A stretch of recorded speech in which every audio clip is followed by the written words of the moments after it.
everybody. Welcome to the next session. My name is Meg, your fresh face MC, taking over from Frank so he can get a little bit of a breather. So I hope you're enjoying the session so far because I certainly did with the cockroach analogy. That was a winner. So let's talk a little bit about what this next session is, right? We want to talk about overcoming the stigma, about communicating mental health benefits to employees. Okay. Now, as usual, we always have to anchor on the why, what inspired today's session. Now, we all know as employees, even myself, that we value mental health benefits, right? And organizations these days, getting progressive, want to have these mental health benefits available for you or these employees. But sometimes what we see in the utilization trend is that you're not really using it, right? And maybe there are reasons not to because you're worried about privacy, you're worried about reputation, and a whole bunch of other thoughts go through your head because you're like, what does this mean for me if people find out? Are there any repercussions? And then it just goes down that spiral, right? But I hope in this session with our panelists that you will be able to get some lessons and tips in order to nurture utilization amongst a very diverse workforce in Asia Pacific, right? It's not going to steal any more time, but I do want to introduce your panelists for today. Ladies and gentlemen, it's my pleasure to introduce to you Justin Lau. Okay, anyway, so that was just me trying to be an idiot as always. So Justin is Chief Communications Officer for Omnicom Media Group in APAC, right? So basically, comms maestro here, right? He's also the regional branding and marketing strategy and communications person. Actually, what that means is he's really taking care of OMG's reputation and corporate profile, right? Representing them correctly, and not only just them, but their subsidiary media agencies, OMD and PhD. So Justin has over 15 years of multinational leadership experience under his belt. He's worked in Singapore, Shanghai, New York. So I would say Mr. Big City living, right?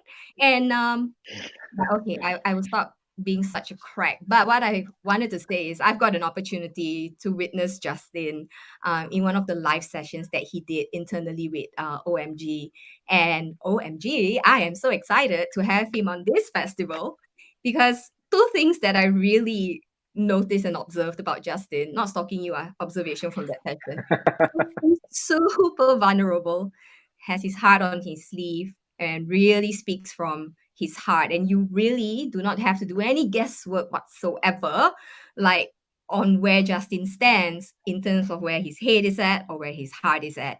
And I think that genuineness is something that we can all value in our day-to-day life stuff. So let's go for it. And moderating this session is none other than my festival favorite going buddy, Ben Conway, Head of Client Success at Intellect. So over to you, Ben and Justin. Enjoy this conversation, and to our audience as well. Feel free to ask questions, but don't make it hard for us lah. Okay, just try, but we'll be there. Thanks, guys, and I'll see you again soon. Awesome. Gosh, what an intro. Thanks, Meg. Yeah, thanks, Justin, again for joining us today. And everyone on this call, thanks a lot for jumping into this session into the afternoon. So for me personally, super excited as well, obviously, to have Justin here, one of our partners.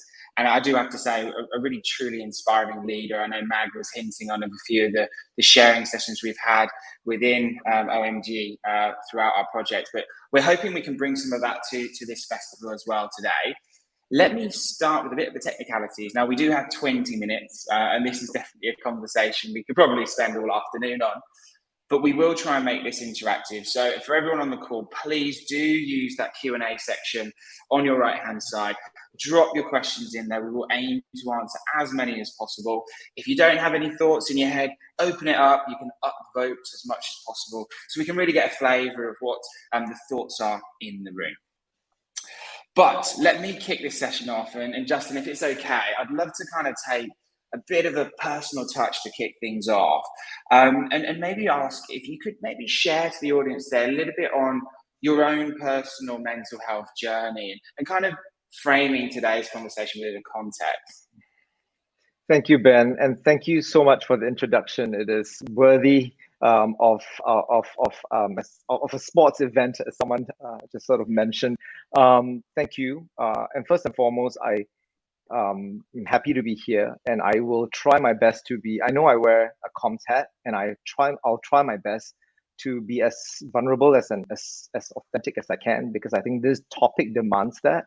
I'm not good. I'll try to stay away from the well thought out answers and give you something honest and true to what how I feel and what's on my heart. Um, so I've never actually really thought about mental wellness as in, or mental health as something that I need to worry about, because I'm always someone who is pretty positive. I always look at a cup half full versus half empty.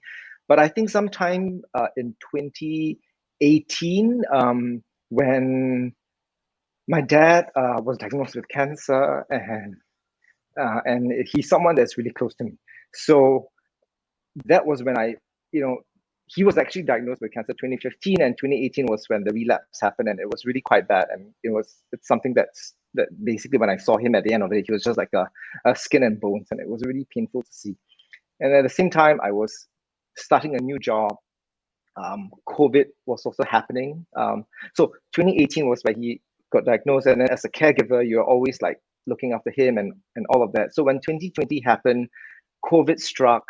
My dad passed away in April 2020, and I think that was like the start of everything. It's all the impact sort of like compounded, and all of a sudden I found myself in a very dark place, and it was a place that it was like there was no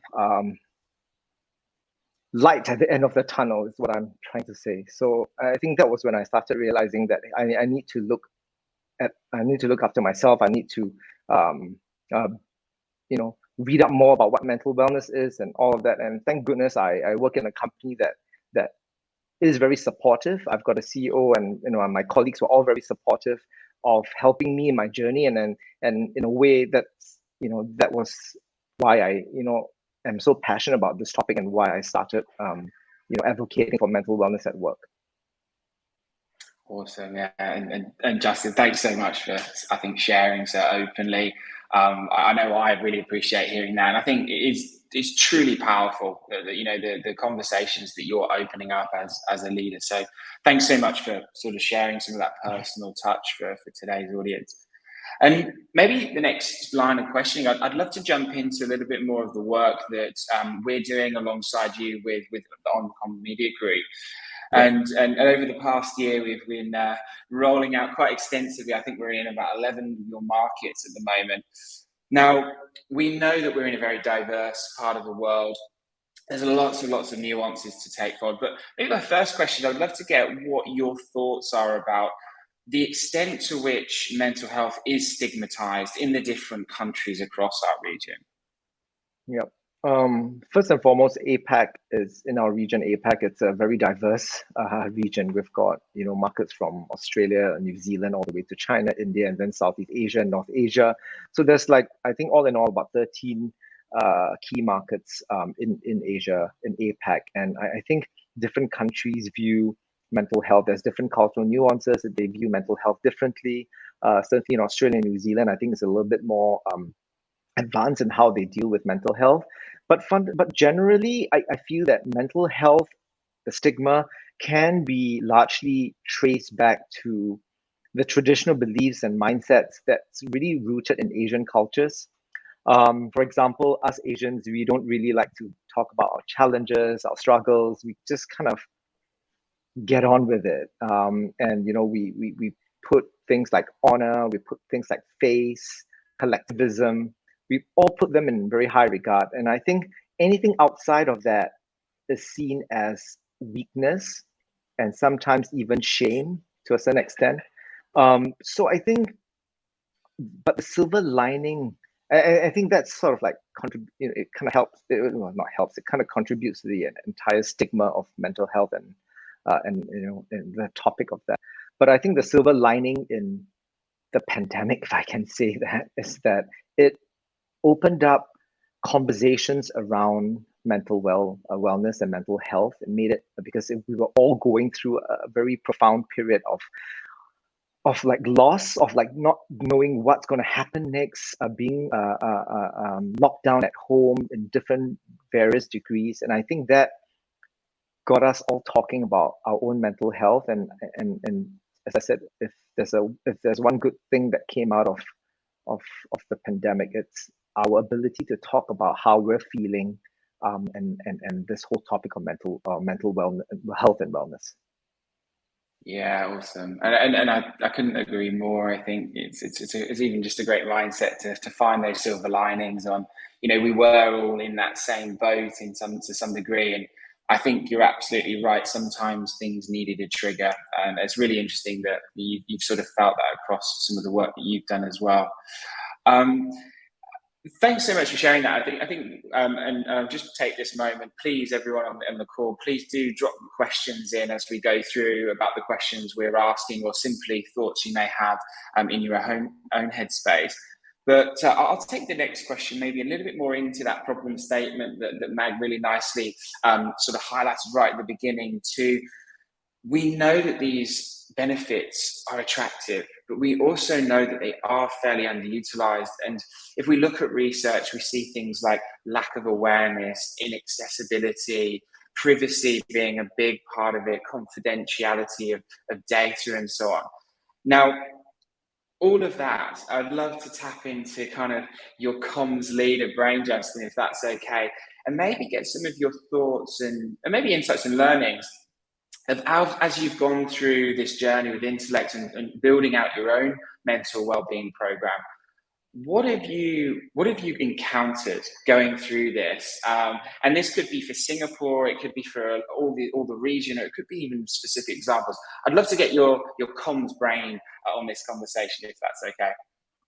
Absolutely, Ben. But first and foremost, I have to throw in a caveat, and I just when we talk about what we do in our organization, first and foremost, we have to also understand that mental health is a very personal and it's a very personal topic and subject, and so it's not a one size fit all solution. So I just what we do in our organization might not be what is right for your organization, but I'm happy to share how with what some of the insights we've done. Just to give you a little bit of background on how this whole how we started our mental wellness journey. I think it started because we run annual employee engagement surveys every single year, and last year we had a very sobering wake up call because every single market, mental wellness and burnout was being flagged as a key priority in those markets. And so we've read about how the effects of burnout can have on people. Some organizations, we read about people literally dying while they're working, and that's I know it's crazy to think about that, but it happens. And so when we saw that red flag, my CEO was like, we cannot not do anything. Like, we have to embark on something that helps our employee through this really dark period of time, and help them in their mental wellness journey. And that came from a direction right from the top. And so that was how it kind of started. And one of the first initiatives, and I know I'm on an Intellect seminar, but literally one of the first initiatives we did was look at how we can give our employees access to an EAP, which is actually an employee assistance program. Some markets already have an existing EAP in place, so that's fine. So we looked at markets that didn't have an EAP because we feel that it is important that our employees have an avenue to talk to. And sometimes, to your point about, I'm worried about if I say something at work, will it impact my progress? Will it be kept in a confidential file? So we thought we'll go through a third party like Intellect. And we embarked with a partnership with you guys, and by the end of 2021, we were able to get all our employees access to an EAP. So they have access to all the programs that are on your app. They have access to 6 free one-on-one sessions with therapists and psychologists. So at least we're giving our employee an avenue to say, hey, I need help that is not from someone at work, which we thought was really important. So this was one of the first things we did, because with an EAP, it just provides that safety net for our employees, so that if anyone falls through the crack, we're at least trying to see if we can help them and catch them. So that's one of the first things we did, and I'm so glad we did that. And then one of the other things where I think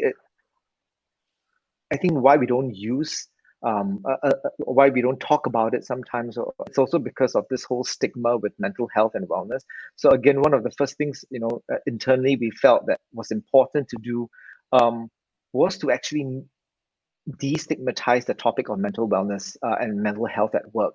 So we started this initiative called Mind Over Media, where we collected 14 stories, powerful, raw, personal stories from our leaders in Asia Pacific, having them tell their mental wellness and health sort of like challenges. So of course, I talked about the passing of my dad and how that has impacted me. But we had leaders talking about how they grew up in a household where they were always being put down.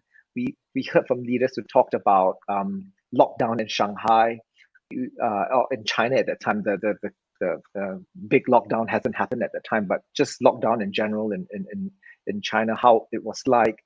We heard from leaders talking about fertility issues, really raw personal stuff, and it was really powerful. And I think our employees appreciated that. That was like one of our first steps to say, hey, it is okay not to be okay at work. And even leaders feel that pressure, feel that we go through this. We're all humans at the end of it, and we go through the same things like everyone else go through.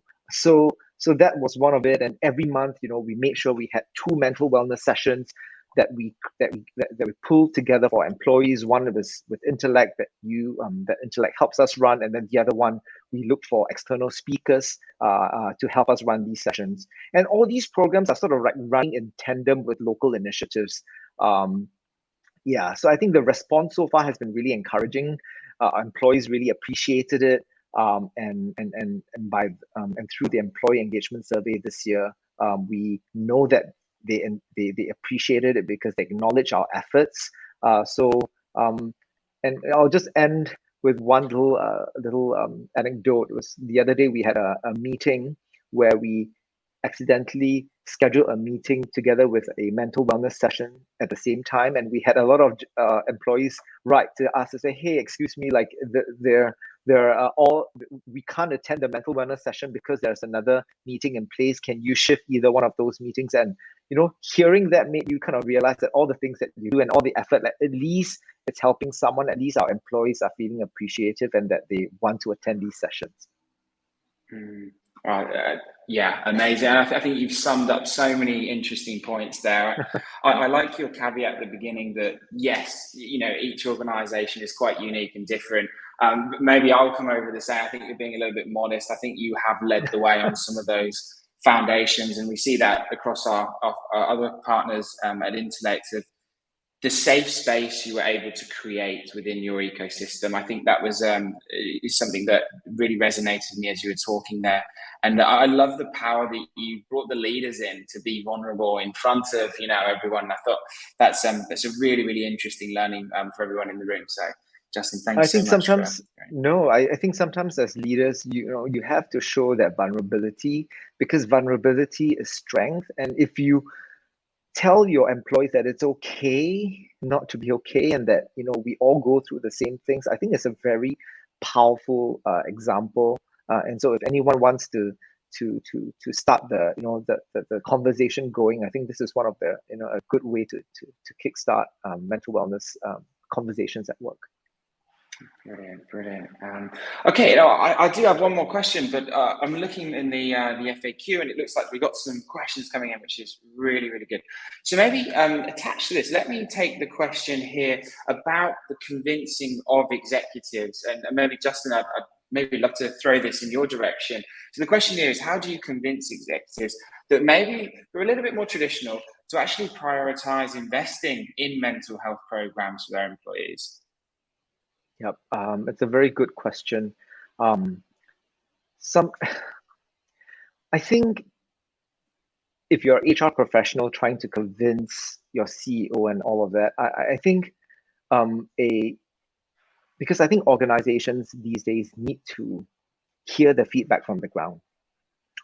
We cannot live, CEOs and leaders cannot live in their ivory towers and think that everything is okay, because if they listen to the people on the ground, they would hear a lot of insights. They would be able to get access to a lot of insights and all of that. I think if you're an HR leader trying to convince your executive on why this is important and why they have to prioritize investing, I think first and foremost, if there isn't a annual survey of sorts, but maybe like a dipstick to ask employees, say, how are you feeling? Like, are you stressed? And then from there, you would be able to put together a case, because I'm sure when we talk about mental wellness and health and all that, I know we're stepping out of the pandemic shadow, but there's still a lot of pressure, from a lot of from employees, from delivering for our clients and our customers. So I think if you were to start with a survey of sorts to understand and hear from the ground, maybe it's not mental wellness, maybe it's something else, maybe it's a toxic work environment. I don't know, but listen to your employees, and understand what's their key concern, and then from there you'll be able to say, hey, this is the data. You cannot refute data. This is the data that we're hearing from the ground. This is why we should do it, and go from it from a business angle, because in any business, if you don't have your employees, you have no business. Such a true statement. Thanks so much, Justin, for kind of taking that one. I think, some really, really interesting points about sort of opening the conversation and actually listening to what employees are asking for, which maybe leads us on nicely into the other question we have here, a little bit more around privacy. So the question here is, how do you overcome issues with data privacy, maybe confidentiality, when employees are seeking help from a business, and where does that data go? Now, I've definitely got a few opinions on this one, Justin. I think we encounter this quite heavily, obviously, on our side. I'll leave you to maybe add a few words from your side if you have anything, and I'd love to add on top. So I'm trying to see if I get this question correct. So how do you overcome issues with data privacy when employees seek help? So you're saying, how do we keep the employee details confidential? Is that what this person is looking at? What Yifeng is trying to ask? Okay. I think it's coming back to our point, isn't it, where, people do feel that sometimes it might impact their performance. It might be on their record, and how do we sort of bypass that feeling? Yeah. I think, as I mentioned just now, I think one of the first things that we need to do, if there is that issue of employees fearing that their information might be leaked out or might not be held in confidentiality, is to work with a third party vendor. With even our employee engagement survey, we work with, this is a global third party engagement survey, and we also work with a third party vendor, and we work with Intellect in APAC, and this is hand on my heart, and I'm not, again, I know it's an Intellect session, and I'm not, sort of paid to say all of this, but when I ask for specific data, sometimes just to understand a little bit more from Intellect, I get pushback. Your people tell me, sorry, Justin, we cannot share this with you because it is confidential. And I respect that. And I'm like, okay, then how do I look at different areas to see, to get to what I need to get to? But I appreciate and respect that Intellect tells me, sorry, we can't share that with you because it's personal. And so the data that we get is just very general, but we kind of know how many people utilize what sessions, what courses, how many people reach out to psychologists and therapists, but we don't know who. And this is truthful, and this is not because I'm on an Intellect panel, but this is exactly what. So I think if companies have questions about how to protect that, then you need to communicate that to your employees, that the vendor that you're using is a third party vendor, and that there is confidential clauses, and that there's no way that the company is able to get into detailed information other than just very top line stats. And I think you're encapsulating it really well there. There's so much in terms of that conversation and drawing that conversation with employees so they do feel safe. And like you mentioned, that's obviously a big priority for us as a provider as well, working alongside you. Now, I'm going to get shouted at in a minute because I think we've run over time. So there are some other questions, and I think we'll endeavour to maybe answer those offline. But Justin, maybe as a final takeaway to try and give a little bit of a snippet for everyone in the room today, I'd love to just probe the question here of, if you know all this work you've done as a leader, looking back, what's the one piece of advice you would have to anyone who is now thinking about starting a mental health program or wellness program in their workspace? All right.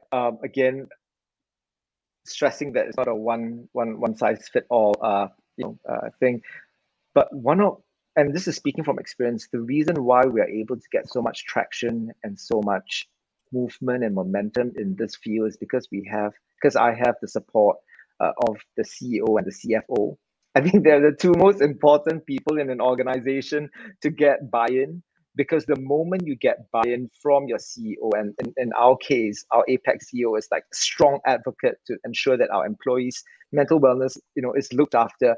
When you have that buy-in and your CFO is the same, my CFO is like amazing, just like whatever you need, just let us know and we'll get behind it.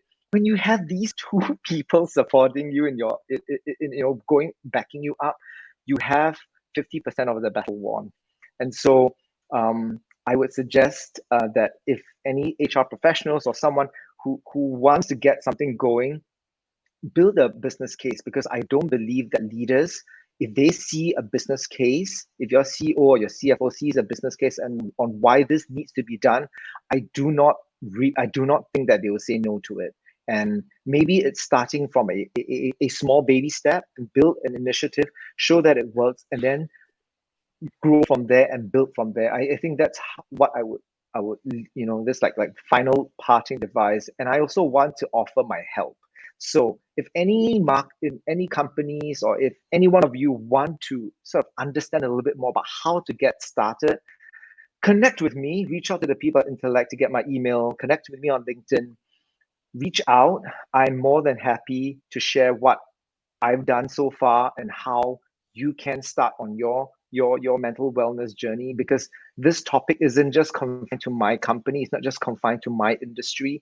Everyone is feeling a talent crunch. Everyone is facing issues of mental wellness and challenges. So reach out to me, use me as a conduit.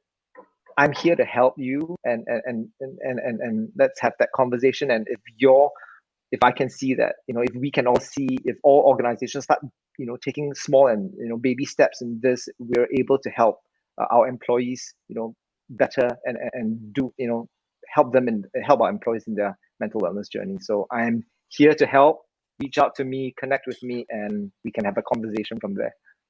Love it. And that's an opportunity everyone should take up. I can say that's going to be a valuable discussion. Thanks, Justin. And I've got to wrap the session up. I think we've overrun as we predicted. But Justin, massive thank you for your sharing today. I genuinely think it's some really actionable insights, hopefully, for the audience today. We didn't get around to some of those questions. We will take those offline, so rest assured we will look at those. For everyone in the room, we will take a small break. We have eaten into your break a little bit, but there's a couple of minutes now, so hang tight. If your watches are buzzing to get you to stand, go and stand, or go grab that afternoon coffee. But do continue for the next session, which will start at past. Really interesting insights coming through there of what the future of the workplace is going to look like. So really, really interesting. So do stay tuned. But from our session, thank you, everyone. And Justin, thank you very much again. Thank you, everyone. Thank you.